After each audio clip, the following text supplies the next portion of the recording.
بسم الله الرحمن الرحيم.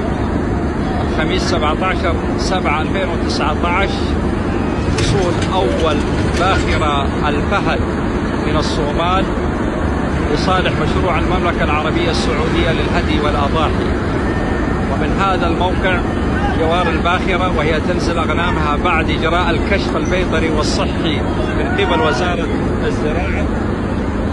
نشكر معالي وزير الزراعة مهندس عبد الرحمن الفضلي وسعادة الوكيل الدكتور حمد البطشان وسعادة رئيس البنك الإسلامي الدكتور بندر الحجار والمشرف العام على مشروع المملكة للإفادة والهدي والأضاحي الأستاذ رحيمي أحمد الرحيمي، وفخامة الرئيس وسعادة سفير الصومال بالرياض. شكرا لمن ساهم في وصول أول شحنة الباخرة الفهد وإنزالها، وشكرا للجميع.